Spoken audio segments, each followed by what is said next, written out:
오늘은 내가 너를 도와주리라 하는 제목으로 은혜를 받으려고 합니다. 세계적인 바이올린 연주가인 파가니니가 당대 권위자들 앞에서 연주를 시작했습니다. 그런데 연주 도중에 줄 하나가 툭 끊어졌습니다. 그래도 흔들림 없이 연주를 했습니다. 그런데 또 중간에서 줄 하나가 또 뚝 끊어지는 거였습니다. 파가니니는 마지막 남은 한 줄을 가지고 연주를 끝까지 멋지게 마무리를 했습니다. 모든 사람들이 일어나서 기립박수를 쳤지요. 세상을 살다가 보면 내가 믿었던 줄들이 한 줄 한 줄 끊어질 때가 있어요. 그러나 여러분, 마지막 한 줄인 하나님께 여러분의 줄이 이어져 있다고 한다면 아무것도 염려하지 말고 하나님 바라보고 승리하는 믿음 생활이 되어야 될 줄로 믿습니다. 오늘 하나님께서 우리에게 하시는 말씀은 내가 택한 나의 종아, 나의 벗 아브라함의 자손아, 내가 땅끝에서부터 너를 붙들고 땅 모퉁이에서부터 너를 부르고 너는 내 종이라. 내가 너를 택하여 세웠고 너는 나의 종이라고 말씀하시고 있고 두려워하지 말고 놀라지 말라고 말씀하시고 있어요. 내 오른손으로 너를 붙들어 준다고 약속하신 말씀입니다. 우리는 하나님께서 우리를 붙들고 계심으로 인하여서 어떤 환경에 환난에 처해 있다 할지라도 두려워하지 말고 놀라지 말라고 하나님 말씀하신 것과 같이 여러분이 하나님의 종이 되어졌음으로 인하여서 여러분이 하나님의 부름받은 자로서 세상을 이길 힘을 하나님이 부어주실 줄로 믿습니다. 우리가 하나님을 선택한 것이 아니라 하나님께서 하나님의 은혜로 우리를 먼저 선택해 주셨다고 하는 사실이에요. 내가 교회에 나와서 하나님 만난 것 같지만 하나님이 나를 선택하여서 성령으로 우리를 이끌어 주셔서 교회에 나와서 예배를 드릴 수 있다고 하는 사실이에요. 우리가 하나님의 그 구원은 우리가 무엇을 잘해서가 아니라 하나님의 사랑이 십자가의 예수님의 보혈의 피를 우리에게 흘려주심으로 인하여서 하나님으로부터 온 선물이라고 하는 사실이죠. 하나님은 우리를 택하여서 내가 싫어 너희를 버리지 아니하리라, 함께하리라 이렇게 말씀하시고 있죠. 요한복음 15장 16절에 보면 너희가 나를 택한 것이 아니요 내가 너희를 택하여 세웠나니 내가 너희를 택하여 세운 것은 열매를 맺게 하기 위함이라고 말씀하시고 있고 너희가 구한 모든 것을 주시기 위함이라고 말씀하시고 있습니다. 하나님의 백성과 세상의 사람들의 구별은 무엇입니까? 주의 날 하나님 앞에 나와서 예배 드리는 것이 구별된 삶이에요. 우리는 신명기서에 보면 주의 날을 드리라고 하나님 우리에게 명령하셨어요. 주의 날을 드림으로 인하여서 하나님께서는 하나님의 거룩한 백성임을 구별하시고 하나님의 자녀인 것이 구별되어져서 하나님의 것을 확실히 나타내시는 것을 볼 수가 있어요. 우리가 주의 날을 드리면서 세상 속에서 우리는 가난한 자나 부한 자나 높은 자나 낮은 자나 다 같이 살고 있지만 하나님의 자녀만 하나님을 배울 수 있어요. 주의 날 하나님 앞에 나와서 예배 드릴 때에 세상에서부터 강한 자에게 탈취당하는 것으로부터 또한 어린 자식들을 부모로부터 일꾼들을 고용주로부터 말과 노새를 주인으로부터 지키는 일이 주의 날이 되어지는 것을 말씀하시고 있습니다. 모든 자에게 주시는 주의 날은 건강한 인격을 회복하는 그러한 일이 주어졌고 주의 날을 지킴으로 서로의 증오심으로부터 보호받고 인간의 서로의 간에 가질 수 있는 감정적인 육체적인 질식 상황에서 쉬고 또 사랑과 희생을 가로막는 벽을 허물어 버리는 것이고 이를 쉰다는 의미로 인정받기 위해서 애쓰고 노력하고 쉬고 출세하는 것서부터 높아지려고 하는 욕심으로부터 쉬고 살아남기 위해서 발버둥 치는 고생으로부터 쉬고 목구멍이 포도청이라고 할 수 없이 일한다고 하는 좌절로부터 쉬는 날을 우리에게 주심으로 인하여서 하나님의 백성이 살아가는 생명의 날이 주의 날이라고 하는 것을 우리들에게 말씀하시고 있습니다.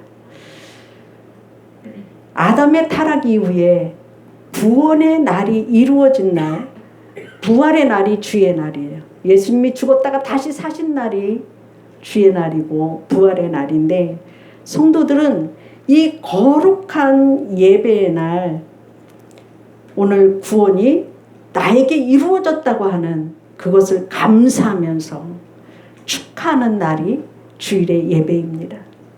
하나님의 부르심에 감사하며 영원한 그 나라를 주신 것에 감사하고 주님을 배우는 예배를 통해서 하나님의 부름으로 하나님의 종으로 세우기 위해 우리를 사랑해 주시는 것을 말씀하시고 있습니다. 우리가 예수를 믿는다고 하는 건 어떤 것일까요?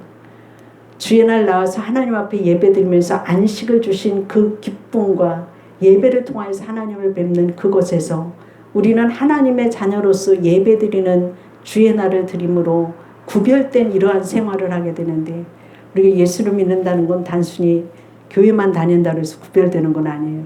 우리의 실질적인 생활 속에서도 예수님이 나타나야 되는 줄로 믿습니다. 옛날 왕족의 말굽비를 붙잡고 말을 몰던 크리스찬 마부가 있었습니다. 그는 왕족이 먼 길을 가다가 나무 그늘 밑에 쉴 때에 왕족에게 예수 믿으라고 전도를 했어요. 대단한 걸로 봐요. 옛날에는 양반과 상놈이 구별이 있었지만 마부가 왕족한테 전도를 해가면서 예수님 믿으시죠? 이렇게 말할 때 그 왕족은 마부가 전도하는 소리를 듣고 야, 이 녀석아, 네가 예수 믿으면 종놈이 양반이 되더냐? 그리고 마부인 네가 예수 믿으면 왕족이 될 거라고 생각하냐? 이렇게 얘기를 하는 거였습니다. 그럴 때에 그 마부는 예수님을 믿으면 종이 양반 되는 게 아니고 착한 종이 됩니다. 마부가 왕족이 되는 게 아니고 정직한 마부가 됩니다. 이렇게 대답을 했다고 그래요. 그러니까 그 왕족이 마부가 그런 전도하는 것을 듣고 그 왕족이 예수를 믿게 되었다고 하는 사실이죠. 마부가 전하는 그 복음에 귀 기울여서 그는 천국을 얻고 세상 속에서 예수님의 종으로 칭찬 듣는 귀한 믿음의 삶을 살아냈던 것을 볼 수가 있어요. 우리가 예수님을 믿고 예수님의 뜻대로 살아간다고 하는 것은 나의 신분이 변화받는 것이 아니라 하나님의 자녀로 이미 신분이 거듭났을 때 세상 속에 빛과 소금이 되어져야 될 줄로 믿습니다. 세상 사람들과 다른 생각을 가져야 되고 하나님의 말씀으로 우리가 거듭나질 때 하나님의 나라가 내 마음에서부터 일어나고 우리 주변에로부터 시작되어지는 줄로 믿습니다. 우리가 하나님의 것이고 너는 나의 종이라고 하신 그 말씀 속에는 우리는 하나님이 나를 불러주셔서 택하신 이유가 있다고 하는 사실이죠. 그래서 여러분들은 예수님 믿고 정말 변화되어지는 귀한 종의 자세의 직분을 잘 감당하시기를 주의 이름으로 축원합니다. 두 번째로 하나님은 내가 너와 함께 한다. 놀라지 마라. 나는 내 하나님이 됨이니라. 내가 너를 굳세게 하리라. 참으로 의로운 오른손으로 너를 붙들어 주리라고 말씀하시고 있습니다. 예수님은 이 땅에 오실 때 우리와 함께 하시기 위해서 오셨다고 하는 사실이에요. 그래서 마태복음에 보면 예수님이 이 땅에 오시는 것은 죄를 없애주시기 위하심이고 우리와 늘 함께 하시기 위해서 오셨다고 그랬는데 우리와 늘 함께 하신다고 하는 뜻이 임마누엘이에요. 그래서 임마누엘이 주님이 우리와 늘 함께 있다고 하는데 그 임마누엘의 주님이 우리 아버지가 되시고 우리를 만나시기 위해서 오셨다고 하는 사실입니다. 하나님은 우리에게 매일 두려워하지 말라고 성경에 366번 하셨어요. 두려워하지 말라. 하루에 한 번씩 두려워하지 말라고 말씀하시고 있어요. 366번 있는 거는 연달이 낀 그것까지도 하나님 생각하셔서 366번으로 두려워하지 말라고 우리에게 말씀하셨다는 사실이에요. 왜냐? 인간은 약하기 때문이고 또 인간은 두려워하고 연약할 수밖에 없는 하나님의 도움이 없이는 살 수 없는 피조물이기 때문이라고 하는 사실이에요. 아무리 힘이 있고 아무리 능력이 있어도 주께서 도우시지 아니하면 나의 생명도 나의 일상의 삶도 나의 모든 부분도 주께서 도와주시지 않으면 살 수가 없다고 하는 사실이지요. 우리가 하나님 앞에 나올 때마다 두려워하지 말고 놀라지 말고 내가 너와 함께하고 나의 의로운 오른손으로 너를 붙들리라고 약속하신 그 약속의 말씀을 통하여서 우리 하나님께서는 두려워서 연약해진 심령 위에 하나님께서 연약한 심령을 강하게 하여 주시고 최후의 승리를 하게 하시는 것을 볼 수가 있어요. 전능하신 하나님이 우리의 아버지가 되어주신다고 하는 사실이지요. 그래서 로마서 8장 35절 말씀에 보면 환난이나 곤고나 핍박이나 기근이나 적신이나 오염이나 칼이랴 그리스도의 사랑에서 우리를 끊을 수가 없다고 말씀하시고 있습니다. 하나님이 우리의 아버지가 되심으로 결코 우리를 해할 수가 없다고 하는 사실이죠. 하나님이 우리를 일으켜 세우신다고 하는 말씀이지요. 오늘 우리가 오후 예배에 사무엘 상하 우리가 강해 공부를 하면서 다윗이 사울한테 그렇게 쫓겨다니면서 13년간이나 쫓겨다녔지만 그의 입에서 나오는 것은 뭡니까? 내가 사망의 음침한 골짜기를 다닐지라도 해받음을 두려워하지 아니함은 주께서 나와 함께 하심이라 이렇게 말씀하시고 있잖아요.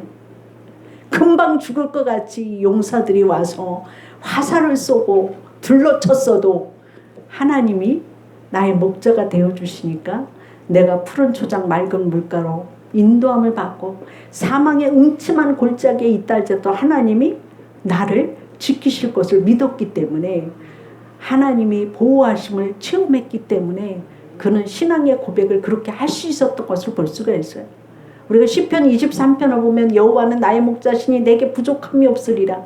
그가 나를 푸른 초장에 놓이며 쉴만한 물가로 인도하시는도다. 이렇게 말할 때 얼마나 평화롭고 시적으로 좋아 보여요. 그러나 그 시를 쓴 거는 다윗이 쫓겨다니며 목숨이 경각간에 달려있을 그때에 하나님 앞에 그런 시리의 신앙의 고백을 했던 것을 볼 수가 있어요. 사망이 나를 둘러 진친다고 해도 내가 두려워하지 아니할 것은 주께서 나와 함께 하시기 위함이라고 하는 것을 믿었기 때문에 어려움을 통과하고 왕이 되어지는 그 과정을 볼 수가 있습니다. 우리가 어떤 상황이든지 두려워하지 마시고 힘내시기를 주의 이름으로 축원합니다. 그래서 마가복음 5장 36절에도 말씀 보면 해당장의 야이로의 딸이 죽은 소식이 들려져요. 그럴 때에 예수님께서 해당장에게 무슨 말을 하느냐면 두려워하지 말라. 두려워하지 말라고 말씀하시고 있어요. 두려워하지 말라고 이렇게 말씀하시면서 거기에서 믿기만 해라. 딱 두 마디 하셨어요. 딸이 죽었다고 해서 두려워하지 마라. 그리고 믿기만 해라. 예수님을 믿음으로 인해서 그 딸이 살아날 것을 믿으라고 말씀하시고 있어요. 우리가 하나님이 함께 할 때에 두려움을 이기고 나갈 줄로 믿습니다. 세상은 요동치고 어렵지만 하나님이 함께 하시는 은총이 여러분들의 머리 위에 가슴 속에 함께 하신다고 하는 사실이죠. 그래서 여러분이 기도할 때에도 믿음 갖고 기도하시기를 주의 이름으로 축원합니다. 하나님은 죽은 자도 살리시는 하나님, 없는 것도 있게 하시는 그 하나님, 날마다 하나님께서 기적으로 우리를 이끄시는 그 하나님을 믿으시기를 주의 이름으로 축원합니다. 케로도스 목사님의 찬송생활의 권능이라고 하는 책을 보면은 무슨 얘기가 많이 나오냐면 항상 찬양하고 기도하라고 말씀하시고 있어요. 그것이 하나님의 능력을 받는 그러한 비결이라고 책을 썼어요. 근데 어느 한 사람이 자녀를 지적인 장애를 갖고 있는 부모님이 있었어요. 그 지적 장애를 둔 그 부부가 그 딸의 지적 그 장애를 고치기 위해서 많은 돈을 쓰고 많은 사람을 만나고 많은 일을 고치기 위해서 애를 썼지만 효과가 없었어요. 그런데 이 목사님의 설교를 들으면서 무슨 생각을 했느냐면 설교 속에 어떠한 장애, 어떠한 역경, 그러한 역경이 있다 할지라도 그것에 대해서 감사하고 그런 역경을 주신 하나님을 찬양하라고 이렇게 설교를 했어요. 그 설교가 여러분이 잘 아는 강원래 씨 부인이 김송 집사인데 그 김송 집사가 그 친정엄마가 죽으면서 너 교회 나가 예수님 믿어 이렇게 하고서 운명을 하셨는데 그 심송 집사가 이제 교회에 나갔는데 첫 번 설교에 여러분이 장애를 가지고 환난을 가지고 어려움이 있기 때문에 하나님을 만나지 그 어려움과 환난과 고통이 없다면 하나님을 만나지 않았을 것이라고 하는 설교를 듣는데 꼭 자기한테 하는 소리를 들어서 자기가 남편이 하체를 못 쓰는 불구를 24시간 돌봐주는 그러한 그 결혼 생활을 하면서 겉으로는 사람들한테 잘 살아야 하지만 속으로 들어가면 24시간을 그 남편을 돌보는데 너무 힘들어갖고 죽으려고도 하고 내 나이가 29분이 되지 않았는데 내 인생이 이게 뭔가 하고 이혼하자고 소리 질러가면서 싸움도 극렬하게 했지만 마음에 평안이 없어서 스트레스가 쌓여서 여러 가지로 해소하려고 하지만 되지 않았지만 그가 그 설교를 듣는 순간에 하나님 앞에 회개의 눈물을 흘리고 하나님 앞에 내가 예수님 믿겠습니다. 내가 예수님을 알지 못했을 때 점집에 부지런히 돌아다니면서 점도 많이 쳤지만 하나님 그때도 나를 사랑하셨군요. 그 환난을 통하여서 내가 예수님을 믿습니다. 그러고 난 다음에 그가 생활은 변하지 그 상황은 변하지 않았지만 믿음 가지고 승리함으로 아들까지 낳는 하나님의 축복을 받았던 것을 볼 수가 있어요. 이 지적인 장애를 둔 그 부부가 내 마음에는 찬양하고 기도하고 싶지 않았어요. 그렇지만 하나님의 말씀에 어려움을 통하여서 기도하고 찬양할 때 하나님의 권능이 임합니다 할 때에 그 말에 순종하면서 기도하고 찬양했어요. 기도하고 찬양을 했는데 사랑하는 주님, 저희는 주님이 저희를 사랑하는 것도 알고 또 저희 딸을 우리보다 더 많이 사랑하는 것 알고 있습니다. 내가 이 딸이 지적인 장애가 된 이 부분에 대해서 나는 이해할 수가 없지만 딸에게 장애가 있는 것으로 인하여서 주님께 감사합니다. 우리를 향한 하나님의 지혜와 사랑을 찬양합니다. 그 후에 놀랍게도 도저히 가망 없어 보이던 그 딸은 완치가 되었고 결혼해서 아름다운 가정을 꾸리게 되었다고 하는 실화가 있습니다. 하나님의 도우심은 우리가 다 측량할 수가 없어요. 시편 121편 1절 말씀에 내가 산을 향하여 눈을 들리라 나의 도움이 어디서 올까? 천지를 지으신 여호와에게서로다 이렇게 말씀하시고 있습니다.